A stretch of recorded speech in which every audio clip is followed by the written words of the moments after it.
up? Qu'est-ce que sup, everybody? Welcome to another episode of Thought Crimes Podcast. The podcast where topics are off limits. If you or I or Jason were able to learn even one thing today, then I think we've accomplished our mission. So before we get to today's topic, Jason, what's up this weekend? We are Saturday morning. So what's in store for the rest of the weekend?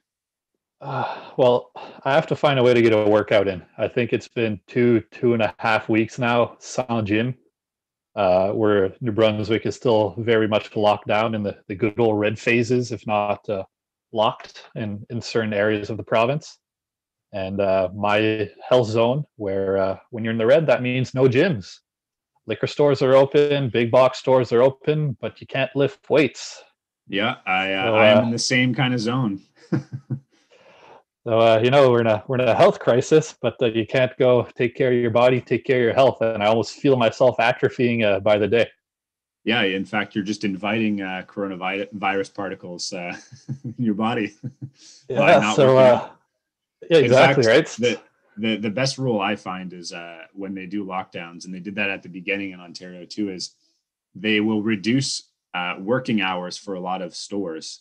So it just piles in more people who need that product or service in a less amount of time. Yeah, you're creating a bottleneck there. Yeah. And what the intelligent thing be if we want to disperse people into smaller localities and smaller densities of people? We're only going to close the big box stores, but only leave open all the mom and pop shops that can only accommodate, 10 to 20 people at a time.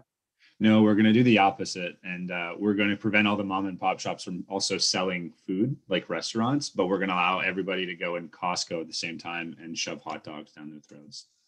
Big smarts. Big smarts. Cool. So you're going to work out anything else? That's it? I'm going to try to work on the other side business. Get a few more things set up for that one. Got some work done on it last week, but the week itself was quite busy, so I didn't get much of an opportunity to touch it. So the weekend is the escape plan days. That's the days that you work on the things that are actually important. That you care more about. Exactly. Absolutely. How about you, man?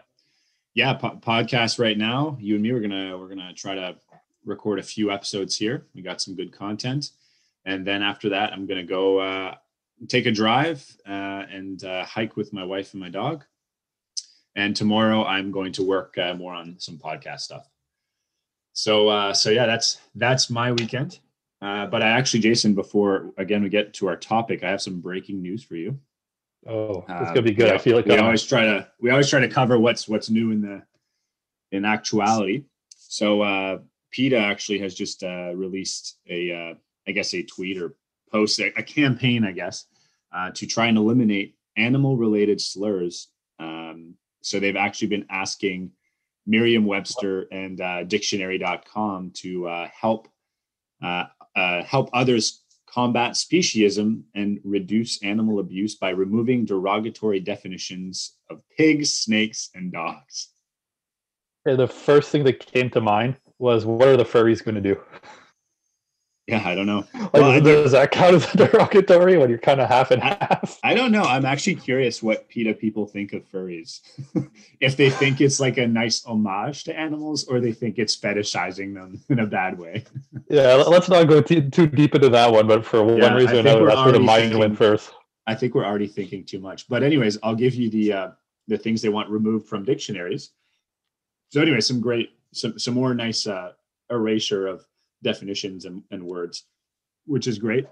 They don't want to erase the words, of course, but they want to not have these definitions up. So dog has in dictionary.com also has the definition of a despicable man or youth, right? Oh, you dog, right? That kind of thing. So that's derogatory, and it's mean to dogs who clearly understand that's what it means when you call another dude a dog. There's also Collins Dictionary has snake, which also has the definition of a treacherous or deceitful person. And then you also have pig from the Oxford Dictionary, which has a definition of a greedy, dirty, or unpleasant person. So again, very derogatory towards pigs. We cannot. So real quick, dogs hump things. Snakes literally do slither around, and pigs will eat anything. There you go. And roll in the mud. Case closed. And roll in the mud. And they smell awful. I used to work on a farm. They smell really awful. When did you work on a farm? Downtown Ottawa. We have the only museum our agriculture and food museum is the only national in fact, it's the only working farm in the downtown of a national capital in the world, I believe. Oh, kind of cool. Yeah. So we had pigs, and I always warn people when visitors, when they'd come into the pig area, I'd be like, just so you know, it's a very different smell from everywhere else on the farm. Yeah, it smells potent. like pigs. It is potent. Anyways, okay. So I didn't know that about that museum. Yeah. So that's that about today's news. So careful, guys. Don't want to hurt your dog's feelings if they're standing next to you and you call another dude a dog. I'm surprised they didn't attack the B word. Yeah. Or is that one already debunked? Yeah, which is funny though, because it literally means female dog, but we only use it in derogatory terms. Yeah.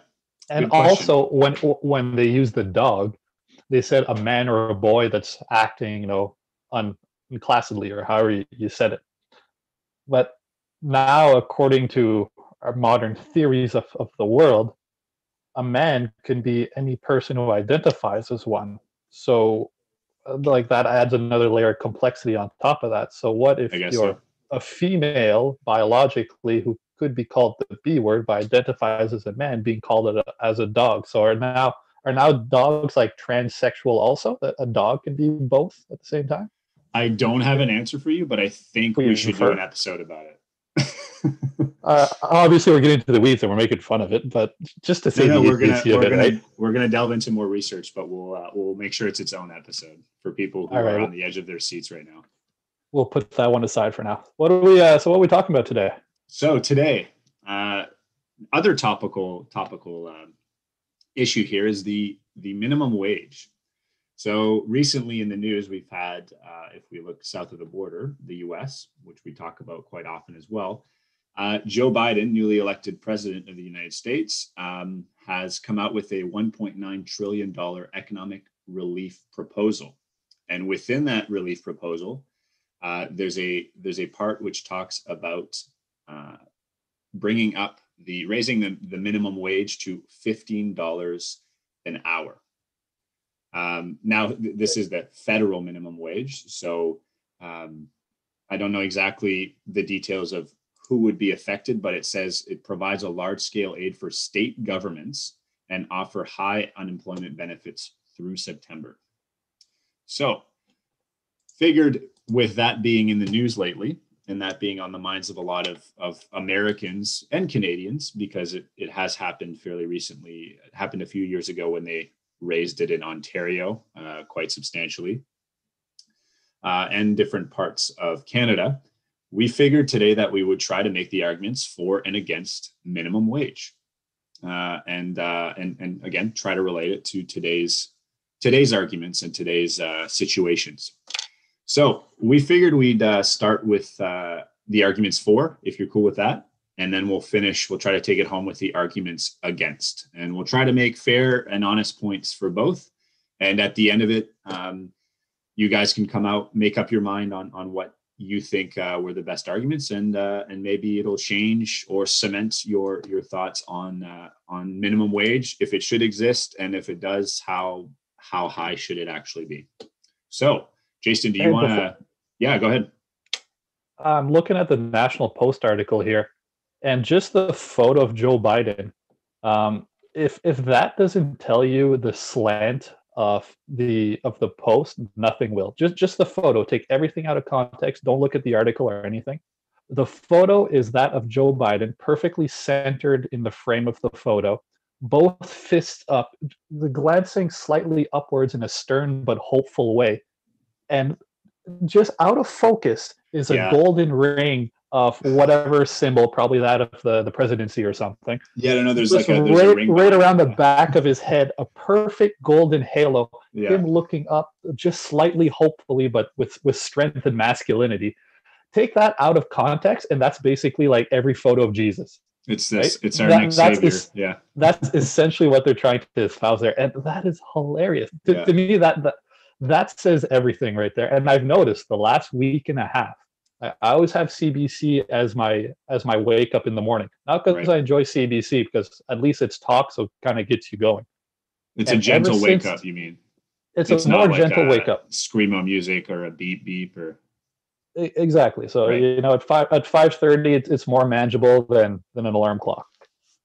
And ever since the inauguration of President Biden, the news has been calm. It's been nice. Mm-hmm. But every day, and I've been having CBC play for the last, I don't know, X number of years as my wake up. And the entire Trump presidency has all been either extreme bad news, COVID more recently, or Trump bad, or something negative. But lately, the last week and a half, all of a sudden, I've noticed the news isn't that bad. Kind of Mm-hmm. strange. It's almost as if like everything got better all of a Yeah. sudden magically, and there's nothing wrong in the world. I mean, there are plenty Really of things strange. that are happening in the U.S., but the big news is, or at least the hard questions that are being asked, that Biden or his administration are being asked, or what are his favorite flavors of ice cream and what color the drapes will be in the White House. So, you know, priorities, man, priorities. Priorities. It's almost like we're So, living in clown world. All right, so yeah. minimum wage. Yeah. So So arguments, we're going to start with arguments for minimum wage, and you can take it from here. all right. Well, most of the arguments for minimum wage are to raise people out of poverty. That's essentially the bottom line. Right. And the thinking here is that if you raise minimum wage from whatever it is now to whatever they're proposing, in certain places it's $15 an hour, certain places it's $20 an hour, certain places they call it a living wage, so just to keep up with inflation. And a lot of times then they want to link minimum wage to inflation. And the idea here is that if you pay people at least a certain amount, they're always going to be able to keep up with the rising cost of living. Sounds great. Absolutely. The if you put that in a box, put a bow on top, sounds perfect. Right. But the more you delve into it, the more you start to see that just the tagline really doesn't represent the underlying reality.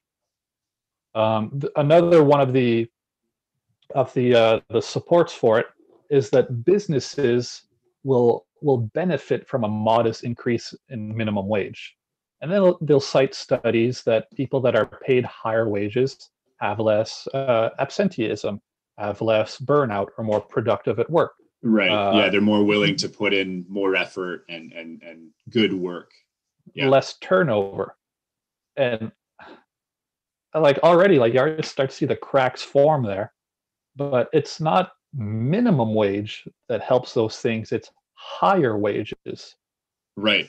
That was going to be my point. Is it's the grass is always greener, right? And typically to get someone to be happy or productive, usually you'll give them a raise, right? That could be a tool. So I agree with that. However, the raise is in comparison to a lower earning or lower wage somewhere else, right? So if the minimum wage is the same everywhere, and that's the definition of minimum wage, then they're still on the bottom of the scale. And the argument of, well, I'm going to be productive because you're paying me well, isn't because relative to every other salary, you're either on the same playing field with minimum wage or you're getting paid less than other people. Right. And another argument for is that it helps the economy. So that they'll use the example of big businesses like Walmart and Amazon, etc. That if you raise the minimum wage being paid to the workers, well, it's a company that's so incredibly profitable that by giving everyone, I don't know, say an extra $2 to $3 an hour, now they have more disposable income, they can meet their needs, and they can spend more freely. Right. Trickle Again, down economics. sounds great. Like just on the surface, sounds fantastic. Problem is, not every company is Walmart. Not every company is Amazon. And by far the largest segment of your economy is the sum of all the small businesses put together. It's really easy to and like that's goes back to one of our episodes on fallacies. That's the apex fallacy. You look at the very top of the pyramid and you assume the entire pyramid is like the top of the pyramid.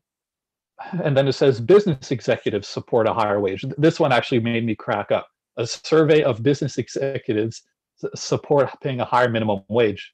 Well, you're a business executive. If you support it, then just pay people more. Yeah. Yeah, you don't need the government to tell you to pay your employees more. You're running your own company. If you're so in favor of a higher wage, fucking pay them. Like that, it's no more complicated than that. Yeah. And then it says, well, businesses will benefit from a modest increase in minimum wage. Okay, well, but define modest. And also, once you link it to inflation, then you're always paying catch up on that. But where do those dollars come from? And what's going to incentivize the next tranche of people to continue to be productive? It's the same. It's the same thing as welfare or UBI. Like one of the arguments for universal basic income, I'm going to tie it to minimum wage here, is that if you give, like, say, Andrew Yang's proposal when he was running Right. for the presidency, give people $1,000 a month, and now that's going to like kind of take the heat off, and that's going to allow them to be more productive, to not worry about bills, so now they can divert their attention into either increasing their skills, working harder, whatever it may be. Perfectly reasonable, perfectly rational. Like, but the problem is that's not what's going to happen. You might get a few. And to say the exact proportion of people who go in that direction, who knows? And when you listen to Rogan's discussion on UBI, exact same thing. He's saying give people X amount of dollars, it takes the heat off, they can go. Okay, cool. But what about the people who say, "Hey, I just got $1,000 and now I don't have to work. Now I get to stay home. I could skate by with less effort." More likely than not, you're going to get a whole lot more of those people than the people who decide to run with it. Yeah, I've had the exact same conversation with some people when we kind of just discussed the idea of UBI. And that's my big thing, is I think a lot of people have a very utopian view, of a very, very benevolent view of UBI and what that will allow people to do. But for some reason, they think that every single person on the planet, now that they have UBI, will be very productive and flawless people almost, right? Like people with addictions don't exist anymore. There won't be any homelessness. Everybody will want to work and build things and be creative, where I think there's probably a larger majority that won't do that. And I think that's the issue with UBI. And it doesn't even take into consideration where the money has to come from in the first place. Right. But the way that I want to link, does that really matter, Jason? Money printer go burr. Yeah, exactly. But the way I want to link it to minimum wage is, okay, let's say minimum wage is now $15 an hour, which seems like a widely accepted figure. All right. So now the person who's making $18 an hour, well, he or she may have studied to make that wage. And now all of a sudden, someone who's making $15 an hour with no prior education is now knocking on his doorstep. Well, what's happening to this person's productivity? It's going to fall, right? Because now there's no incentive to go and jump through the hoops to make $18 an hour. So let's say you're an underwriter, and it took you, I don't know, 4 years of university and in some writing degree to become an underwriter. Okay, well, you come out and you have $40,000, $50,000 in debt, and someone straight out of high school with minimum wage is making $15. Well, now all of a sudden, no one's going to go through the steps to try to have that job that pays $18 an hour. So you're already kneecapping. So now that person's also going to fall to $15 an hour, because they're going to say it's more profitable to work at $15 an hour and not spend all this time and effort getting the prerequisites. So what happens is all of a sudden you have a ton of people who are now available to work at $15 an hour. So you have a massive supply of people, but still the same demand. So what it does is it's reducing your choices. Because some people would have agreed to work at 12, which would have made it profitable for some people to work at 18. But now Mhm. with everyone working at 15, well, companies can only create and only have the need for so many jobs at $15 an hour. And I know Yeah. we're supposed to be arguing for minimum wage here, but that's kind of the problem, is that as soon as you make the argument for, well, the arguments against immediately present themselves. Right. Right. Yeah. The big argument that's often made for minimum wage is buying power, right? Is that it the more you pay your employee, the richer they will be, the less in poverty they will be. However, the argument never seems to take into account that that is all relative. That all depends on, well, will this create inflation? They often talk about, well, back in the day, people had a lot more buying power, and the simple issue is that they used to get paid more for what they were able to buy, right? So they had just higher buying power per household back in the day. Now they don't. I agree to an extent that's true. It was basically society was designed so that, or it was built so that one person, usually the man, was the breadwinner. The mom could afford to stay at home, take care of a lot of kids, maybe they could raise more kids. The lifestyle has changed, though. I would argue that life is more expensive today, also because we make it more expensive. We definitely live way more luxurious lives than we used to on average. Um, but all that to say is that argument is only relative with how inflation is affecting society at that moment. And if we look at things like buying power, well, augmenting the minimum wage to $15 an hour, for example, won't put you in a much better spot to put a down payment on a house, which the housing market in Canada and the US is blowing up right now, which at the end of the day will not augment your buying power. Does that make sense? It does, but you touched on a few things there. I did. Um, Without going too deep into macroeconomics and like the history of monetary systems, like yes, back in the day, say the 40s, a family could live off one salary, and now a family needs basically both members of the household, say the husband and the wife or whatever, to be working, and a lot of times there's even a side gig on top of that if they're not earning above the median wage, especially if you're living in a larger urban center. As you live in Ottawa, you know the cost of homes in Ottawa. Oh, Try it's to the be market is insane right now. try to be a single person making the national median income and afford a semi decent home in Ottawa. You can't do that. In the 40s, you could do that and support a family where, let's say, the wife didn't have to work.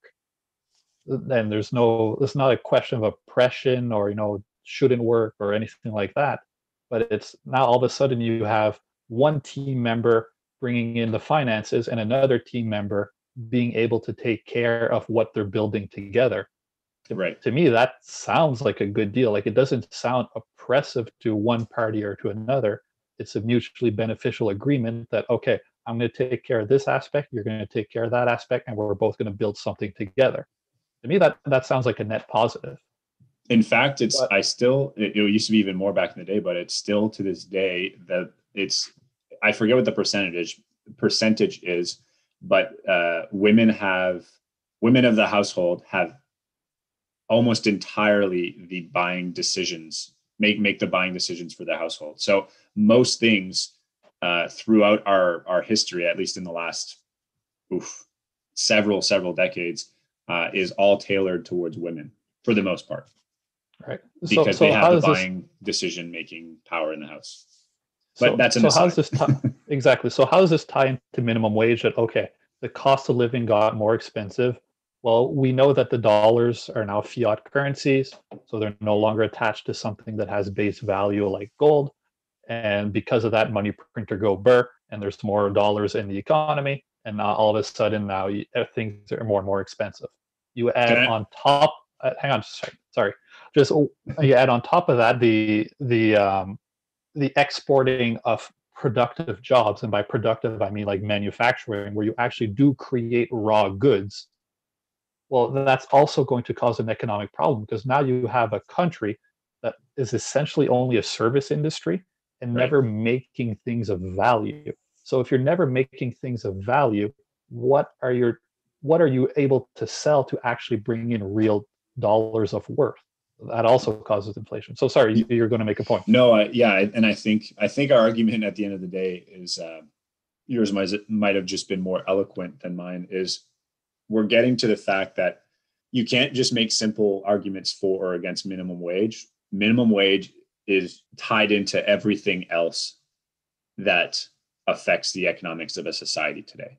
Another example is when I was talking about the house bubble, like the market, the housing market in Canada, and if you look at Ottawa, for instance, is incredible. It's exploding still to this day. There's a shortage, and another reason for that, and again, you can tie all of this in, is now that we've lowered interest rates to pretty much nothing, people who don't make a good living or a high living can now buy homes. At least they can put a down payment on a home. They can legally own a home in that way, which makes for even more of a shortage, because now you have almost the entire population who are now able to afford at least a down payment on a house, because interest rates are a joke, right?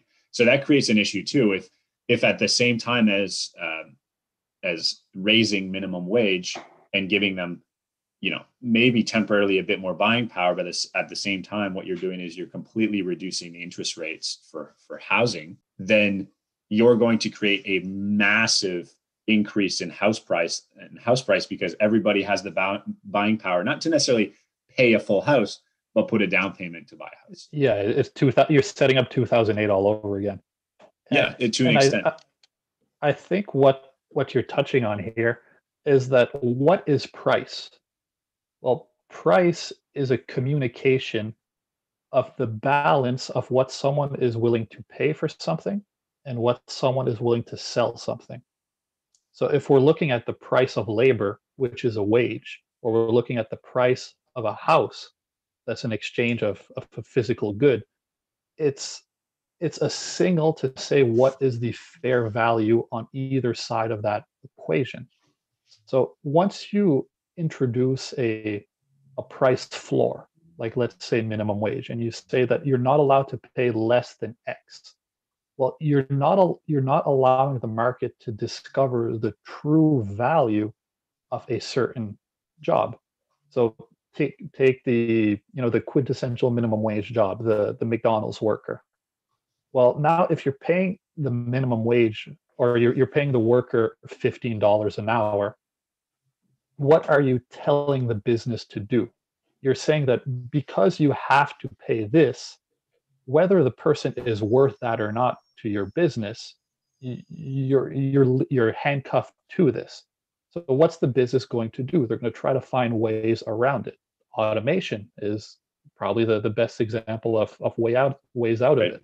So you're going to remove people from the job market because the company is not allowed to discover or the market is not allowed to discover what is the proper set wage for that slot in the economy. And I may be explaining this well or not so well, but what we're seeing is anytime that you boost up the minimum wage, okay, yes, the dollars have to come from somewheres, but you're eliminating jobs. So like for an example, how many jobs do teenagers have? How easy is it for youth to get exposure to the job market? And if you listen to people like Thomas Sowell, that's often an argument that they make, is that when he was growing up I believe in the 40s and 50s, black teenage unemployment was less than white teenage unemployment. Mm-hmm. And sure, the jobs may not have been grandiose or highfalutin jobs or something like that, but it was allowing black teenagers to get job experience, to get work experience, to at least save something up to be able to go to college and et cetera, and advance their lives. Benefits to everything, right? You could get a very low wage, but you're still making money as a kid. you're learning responsibility and that someone is counting on you and depends on you. Then you learn the skills of whatever job you're doing. And on top of that, what's happening is it's also keeping a lot of youth out of trouble. You have a bit of purpose and meaning to your life, and you're not hanging out with a bad crew. And you have to be at a place.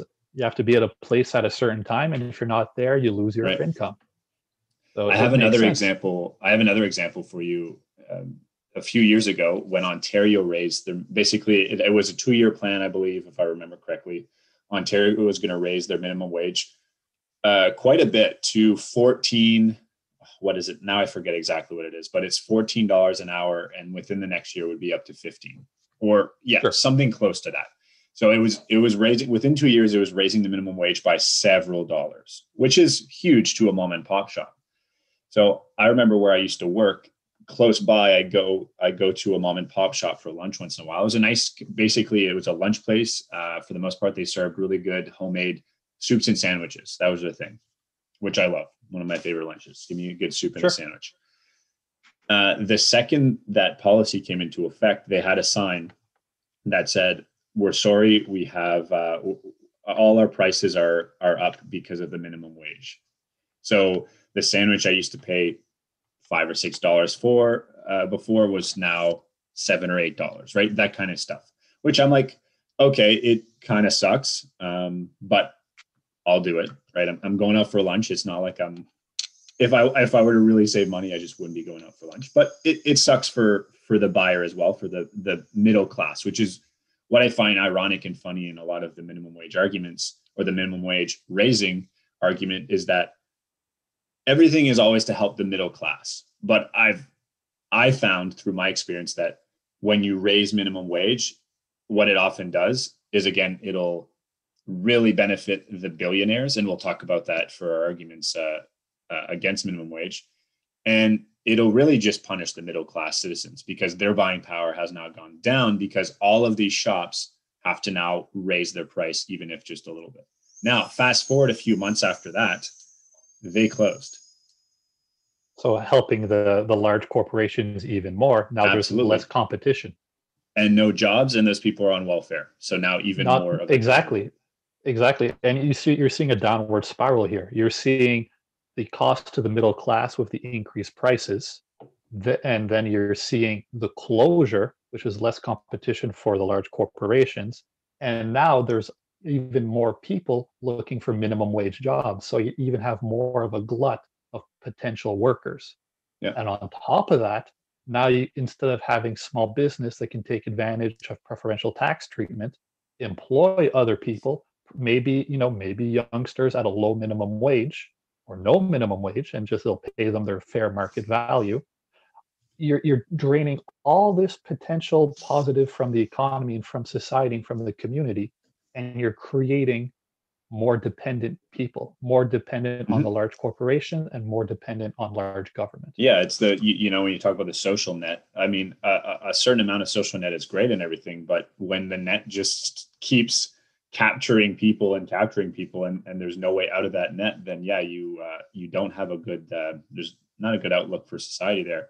Now, just to close off that story, next door was Tim Hortons. Tim Hortons did not close. However, Tim Hortons also raised cents here, cents there on some of their small products, I remember. However, Tim Hortons is still alive and well. There's no guarantee that when you force minimum wage to be raised in a society, that the big corporations that can afford it no matter what won't also just raise their prices to keep those margins, right?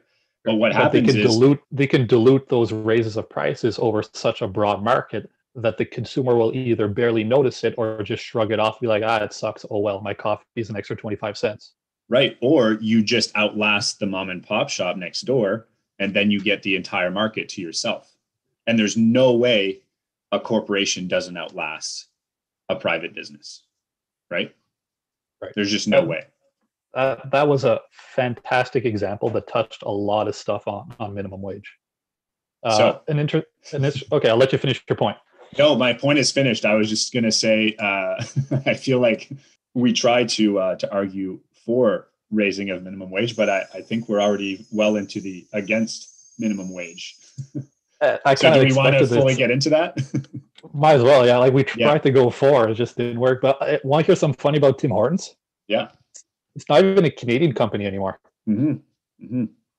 It's owned by an American company that owns Burger King and Popeyes, I believe. Exactly, Restaurant Brands International. Right. But it's not an American company. So it's Brazilian. Oh, it's Brazilian. I did not know that. I thought it was kid American. you not. Tim Hortons is Brazilian. Interesting. Take that, Sidney Crosby. Yeah, take that, Canadian hockey culture. It's yeah, it is weird that we but it's still very much branded as like, you know, the Canadian coffee place, which is funny. All right, so let's get fully into arguments against, which I think I think we already have, but where do you want to start on our official arguments against the raising, the existence and or raising of minimum wage? Because I do have different views maybe than you on the existence of minimum wage, and we can delve into that. At when, if ever, has imposing price controls on anything led to a better outcome? Because let's say you and me want to come to an economic agreement. I'm selling you something and you're buying it from me, whatever that may be. Mm-hmm. There's okay. Let's stick to minimum wage, just because it's the topic. You want to work for me for whatever I have to do. I have to sell you. I need some graphic designing done, and you can do it. And I say I'm willing to pay $10 an hour. And you're like, yeah, okay, I can do that just on the side. It'll be easy. It'll be a couple hours. I'll make $20. Done. Fine. Right. Well, you and me have an infinite amount of choices of what we could have, of agreements we could have come to. We could have agreed on 7, 8, 9, 20, 50, $100 an hour, but we settled on 10. Okay. But we had all the choices to come to a proper agreement that both parties would have been satisfied with. When you impose a minimum wage, now your choices have been restricted because there's a third party that's superseding all of our choices, and at the end of the day, limiting the possibilities of agreements we can come to. Now we can no longer agree on 5, 8, 10, 12, $14. All of our choices have to be 15 and up. But that eliminates all the possibilities below 15. So if I'm not willing to pay 15, now all of a sudden you're not making $20, which it could have been a really easy $20 for you. Yeah, sure. I'll do something like on Sunday morning when I get up, it'll just take me a couple clicks and it's done. So I'm being harmed because I don't get to get my graphic, and you're being harmed because you're not making the $20 you would have been happy to make. Yep. So it hurts the economy. It hurts your purchasing power. It hurts my business development, and it hurts the broader economy because now there's fewer combinations of agreed upon interactions that can happen. Yeah, no, it's a good point, and it's actually a point I had added there for the arguments against, which is it disincentivizes also the side gig economy, right? Not just your main job, but like you mentioned, if you have a little service for me to do on the side, I have, let's say, a full-time job. But I'm able to be flexible, and you are as well, both with my time and your wage. I'll accept, and I'll work 2 hours here, 2 hours there, and I'll make a few more bucks for my family, right? So now let's use another a very similar example to illustrate the same point. Let's say you own apartment buildings, and I want to rent from you. Okay, but there's rent controls that are imposed by the state. So typically, you would have charged me $1,000 a month, let's say, without utilities, for simplicity's sake. So my total cost might have been $1,600 a month. But the state comes in and says that charging $1,000 per month in rent is too high. The most that you can charge is $500 per month. It's the exact same idea as minimum wage, just in the inverse. It's towards the downside instead towards to the upside. So you own this 8-unit building, and now your income went from $8,000 a month to $4,000 a month because you can only charge $500 per month. All right.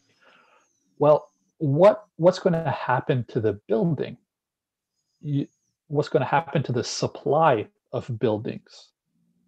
If you can only charge $500 a month, you might not be able to make your mortgage payments, your property taxes, your utilities. You might have to end up selling the building. And at the very least, you're not going to take care of it as much as you would Right. have because you can't. So the quality of And the there's no apartments is going incentive to for go you down. to do so either.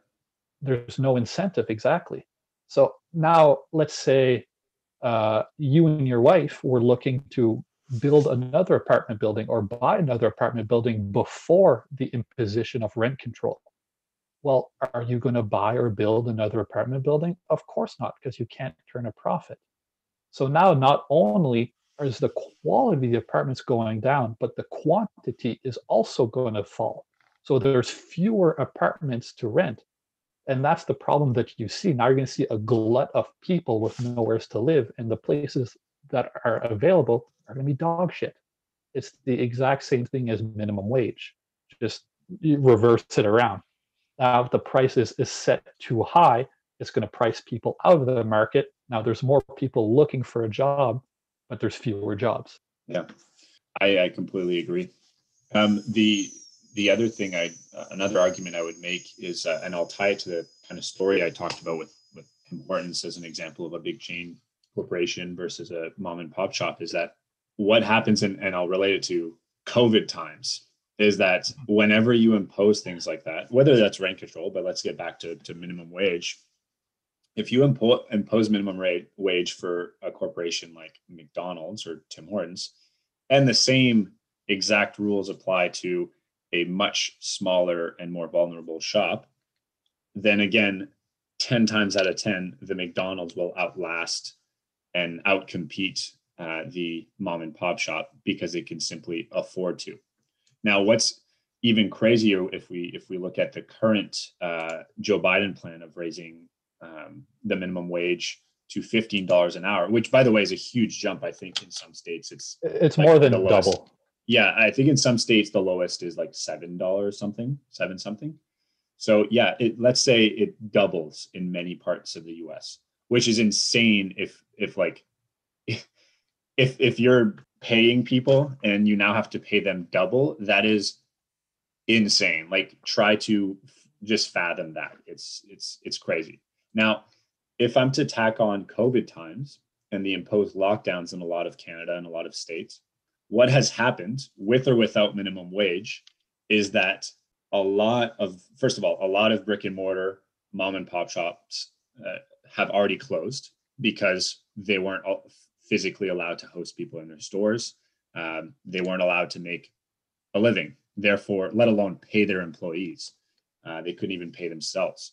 So not only do you have that, if in these times and after a year of this, you're now imposing doubling the minimum wage in many parts of the United States, what you're doing is simply another tool to completely cripple small businesses and basically give all of that money and wealth and opportunity to the massive corporations that have not only been allowed to stay open compared to the other businesses, but again, can outlast them in every single metric possible. So to me, it adds, again, it's funny, the same kind of politicians who will talk the platitudes about the shift of wealth, like the massive gap between the middle class and poor people in the West against the few billionaires, the 1%ers. All of these policies to me are absolutely just adding to the wealth of the 1% and taking it away from the middle class citizens. Now, I have a stat up from Statista. This is a pretty recent one. It's from 2020. And this is in the US. We have billionaires that combined billionaires in the US gained over $1 trillion since the pandemic started. Now, this is not the sample is not a super long period of time to make it even more impressive. So the sample was taken between March 18th and November 24th. So not even close to a full year of 2020. It's a bit more than 6 months, right? Now, the change of wealth of US billionaires since the beginning of the pandemic. We have a few examples of billionaires here, the big names that we know. We have, for example, Jeff Bezos was worth $113 billion in March. And as of November, he's worth 182.4 billion. That's a 61% increase of wealth. And if I'm not mistaken, Amazon did actually increase the wage of their warehouse workers. Yeah, but aren't they fighting right now against unionization in is it Alabama, in one of their Alabama warehouses or something like that? That I don't know. Just heard that story. It's funny because, again, someone like Jeff Bezos is like, yeah, we agree with this, but now they're fighting. They're basically fighting that in, I think it's Alabama. Anyways, it's one state where they have warehouses. But the point you're making here is that the ultra rich, the Musks, the Gates, the Zuckerbergs, the Buffetts of the world, have gone from being decibillionaires to centibillionaires. Yeah, and again, it's not just. There's often the argument made by more of a, left wing economics that is basically like, well, if you're rich, it's because you took it from someone else, right? Instead of believing in wealth creation, like I think you and I believe a lot more in. However, when you set up a whole bunch of rules and traps like this, it is in a way taking from a lot of people and shifting that wealth more to the pockets of billionaires.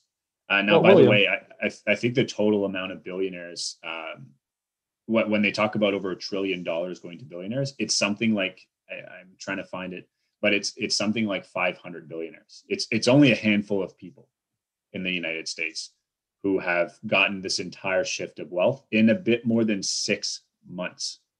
So again, back to raising the minimum wage, my whole argument is that even in these times of COVID, it's gotten even worse to the idea of doubling and forcing minimum wage upon small businesses.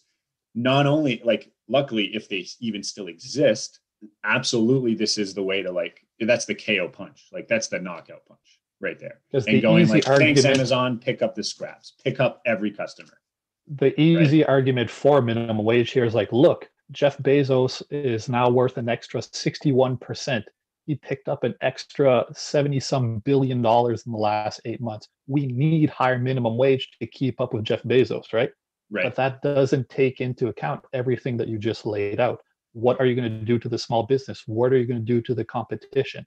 What are you doing with all the restrictions and lockdowns, which is just only a compounding effect on top of everything else? And I think that sums it up right there. Like, it's okay, you're the party of the poor, but you're making the rich richer. So if you're truly the part, well, that's kind of the thing. The party of the poor is going to get votes if it keeps people poor, and their measures are keeping people poor. And if your entire talking point is to make you less poor, right? If all you're doing is like, yeah, we're going to fix things, and then even if you implement policies that do the exact opposite of that, it doesn't matter if the narrative is just constantly pumped that you're helping them, you're here to help those people. You know damn well the downstream taxes are going to be raised. That's only going to hurt the middle class more. That's going to push even more people into poverty that may have to sell their homes, may have to sell their trinkets, may have to sell more of their time in the form of a side gig. And what does that do? That creates more offer for labor, driving down prices further. Right.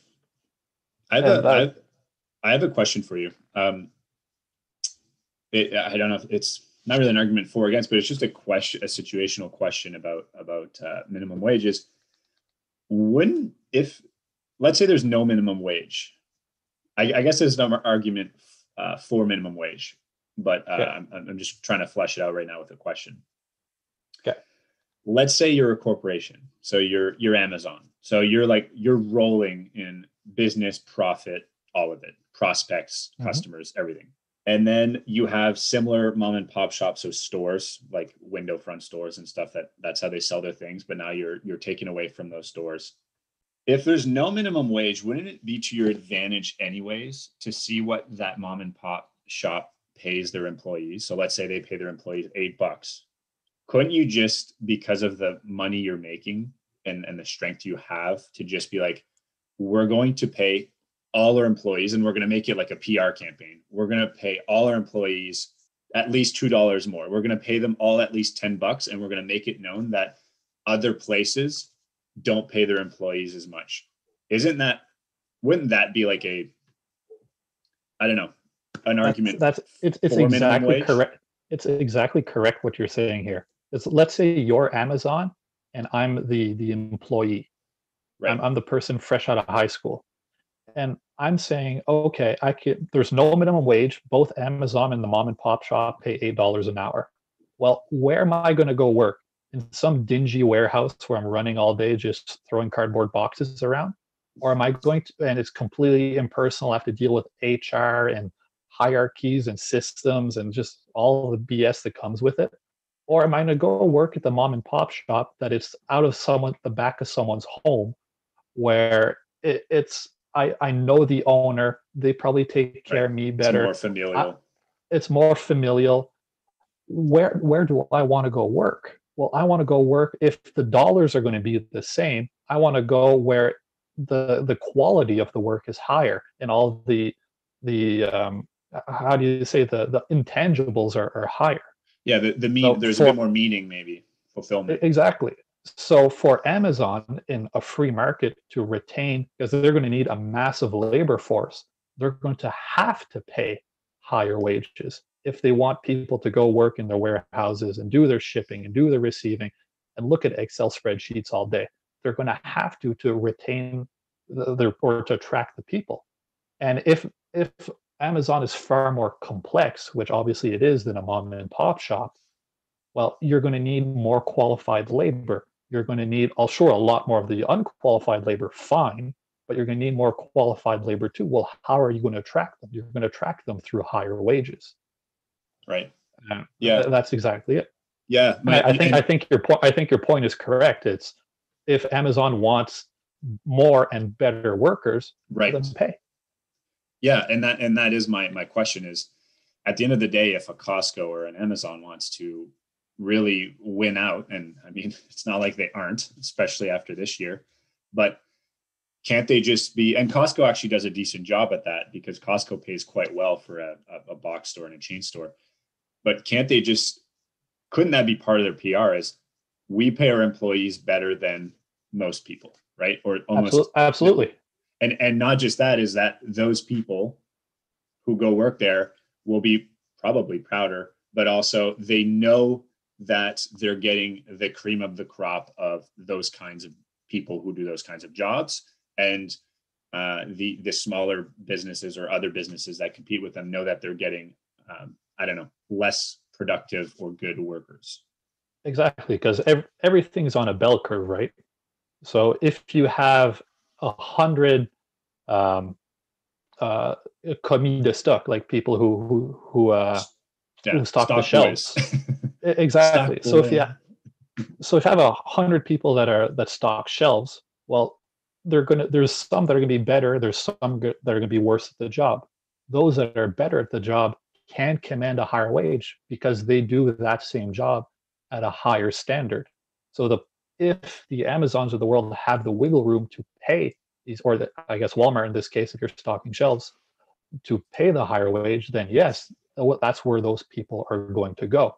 Now maybe they're making $13.50 an hour instead of $8, but that's more than a 50% raise compared to $8.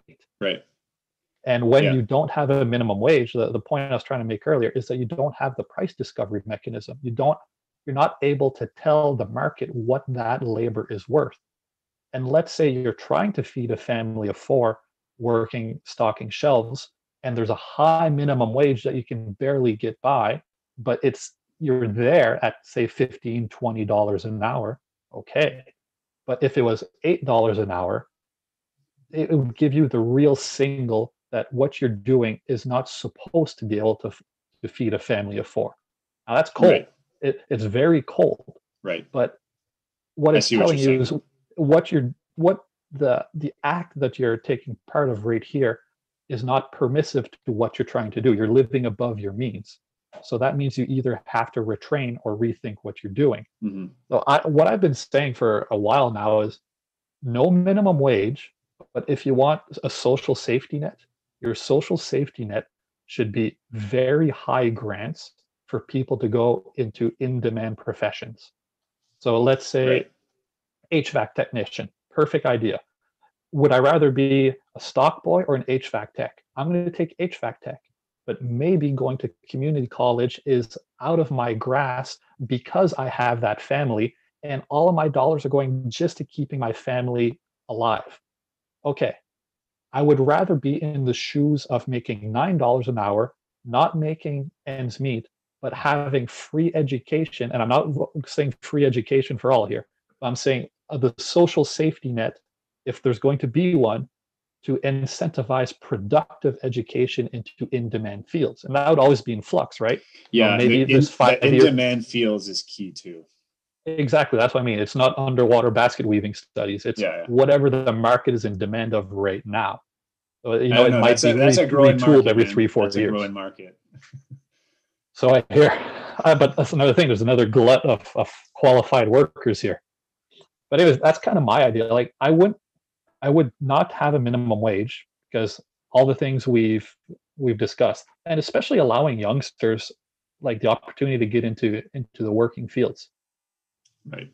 But I would incentivize, if we have to have a net, subsidized education, in demand higher education, which is most likely going to be trades. This might be engineering, nursing. Yeah, I think that's like all the things that are actually useful. That's for another conversation. But yeah, I agree that when we say in demand, it's really we should be also putting a lot more importance and emphasis on getting back to a certain extent to the production, the manufacturing industry, right? And a bit less on the service industry. Whether that, it could be, I mean, doctors and nurses are important, but it could be more for engineering, specialized construction, welding, that kind of stuff. And we definitely don't do a good job of that. In fact, we just push more and more students to go get a very art or humanities oriented bachelor's, no matter what, right? Like, you have to go to school. It doesn't matter if you don't know, just go do that kind of thing. And right. And that kind of comes to trade deficits, right? Not to get too far away from the minimum wage, but if you're always bringing in things and sending out dollars, well, where are the dollars coming from? Someone has to generate the value to generate the dollars. Right. Anyways, what do you say we ended here? I think we went around a minimum wage fairly well to the best of our abilities anyways. I agree. It was I enjoyed that. That was a fun discussion. Yeah, it was a good little kind of brain twister. Hopefully it helped people understand it a bit more, maybe gave them loaded them up with some arguments for or against. As you can see, ours was kind of circular. It often came back to the arguments against minimum wage. But again, for people to see that, they have to see a much larger, more holistic view of economics and how it works in our society. So we'll leave it at that for today, and join us next time for some more Thought Crimes, guys. And don't forget, you can go find us on locals.com. Cheers.